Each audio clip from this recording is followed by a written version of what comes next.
अजितदादांच्या निधनानंतर राष्ट्रवादी काँग्रेस पक्षाचा हा खरं तर प्रश्न आहे की कोणाला उपमुख्यमंत्री करायचं आणि त्याच्या पार्श्वभूमीवर जर उद्या आमदारांची बैठक होऊन एकमुखानं सुनेत्रा वहिनींचं नाव जर येणार असेल तर हा राष्ट्रवादीचा वैयक्तिक बाब आहे, परंतु आम्ही सगळे त्याचं स्वागत करू. आणि त्या संदर्भामध्ये मुख्यमंत्री महोदयांना माझ्या माहितीप्रमाणे सगळे राष्ट्रवादी काँग्रेस पार्टीचे पदाधिकारी भेटलेले आहेत आणि या दुर्दैवी घटनेनंतर जो काही निर्णय घ्यायचा आहे तो राष्ट्रवादी काँग्रेस पक्षानं आणि पवार कुटुंबियांनी घ्यायचा आहे असं माझं वैयक्तिक मत आहे. 12 डिसेंबरला राष्ट्रवादी एकत्र येणार होत्या. पवारांना राजी करावं हे सांगताना अजित पवारांच्या डोळ्यात पाणी देखील आलेलं होतं. ते शरद पवार गटाचे नेते अंकुश काकडेंनी हा दावा केलेला आहे.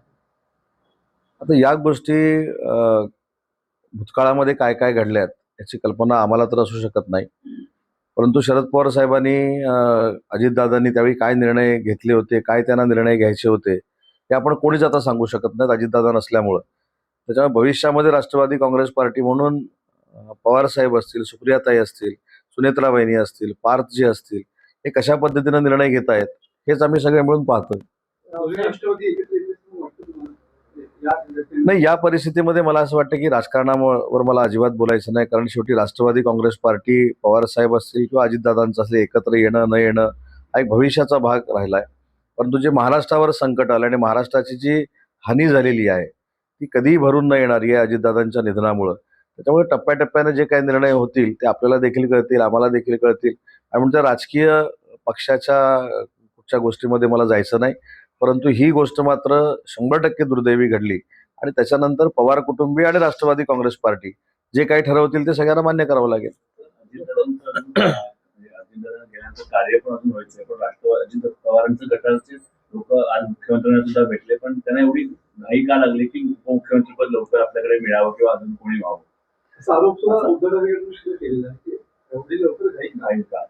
नाही, एक लक्षात घ्या की कसं आहे की माणूस जोपर्यंत असतो तोपर्यंत सगळ्या गोष्टी ठीक आहेत, पण माणूस गेल्यानंतर त्याच्या पश्चात अशा पद्धतीच्या विरोधकांनी गोष्टी करणं हे देखील चुकीचं आहे. लोकशाहीमधल्या काही गोष्टी असू शकतात, मला त्याच्या नियमात काय जायचं नाही, परंतु अशा भावनेनं राष्ट्रवादी काँग्रेस पार्टीचे नेते जर देवेंद्रजींना भेटले असतील तर त्याचं राजकीय भांडवल कोणी करू नये.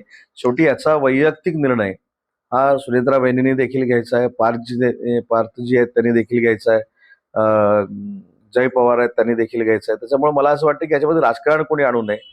आलेली जी परिस्थिती आहे त्याला सामोरं राष्ट्रवादी काँग्रेस पार्टी जाते आणि पवार कुटुंब जाते.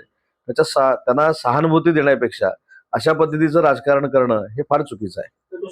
म्हटलं आहे की धोकामंतावर सीसीटीव्ही विमान स्पष्ट कसं दिसतं आणि यावरून त्यांनी सवाल देखील केलेला आहे. प्रफुल्ल पटेल, हसन मुश्रीफ, दिलीप वळसे पाटील हे मौन बाळगून आहेत असं त्यांनी सवाल केलेला आहे. मी काय सांगितलं की अजितदादांच्या निधनानंतर अजितदादा आमच्यामध्ये नसताना 48 तासाच्या आत त्यांच्या अपघाताचं राजकारण करणं हे फार दुर्दैवी बाब आहे.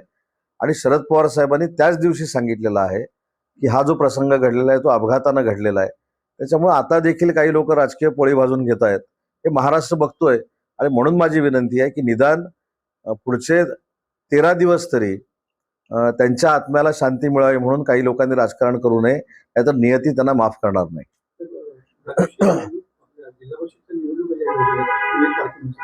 त्यावेळेला शिक्षकांची परीक्षा आहे, शिक्षकांचा सुद्धा मोठा गोंधळ नाही, याबाबत मला अजून माहिती नाही आहे, परंतु अशी जर परिस्थिती असेल तर आम्ही नक्कीच मुख्यमंत्री महोदयांशी बोलू. मी स्वतः शिंदे साहेबांशी देखील बोलेन. तर समृद्धी महामार्गावर ट्रॅव्हल्स थांबवून काँग्रेसच्या वरिष्ठांनी नगरसेवकांना शिवीगाळ आणि जीवे मारण्याची धमकी देण्याचे समोर आलेले आहे. आमच्या पळवलेल्या नगरसेवकांचं धानवडकरांचं बोलणं करून देण्यासाठी गाडी थांबवली असा सौरभ खोंबेंचा दावा आहे.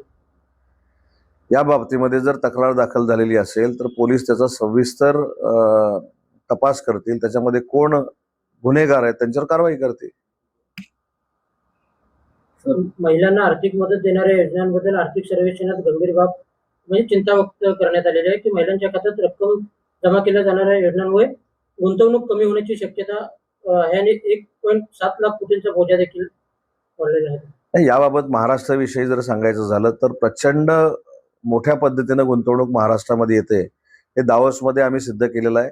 त्याच्यामुळे महिलांना सक्षम करण्यासाठी महाराष्ट्र सरकारनं म्हणजे विशेषतः एकनाथ शिंदे साहेब असतील, देवेंद्रजींनी घेतलेले जे निर्णय आहेत आणि त्यावेळी अजितदादा देखील होते, ते अतिशय महत्वाचे निर्णय आहेत. त्याच्यामुळं कुठेही गुंतवणूक कमी होईल असं मला वाटत नाही राज्याचा उद्योगमंत्री म्हणून. आणि त्याच्यामध्ये डावस हे मूर्तिमंत उदाहरण आहे की 30 लाख कोटीची गुंतवणूक आम्ही महाराष्ट्रामध्ये आणलेली आहे.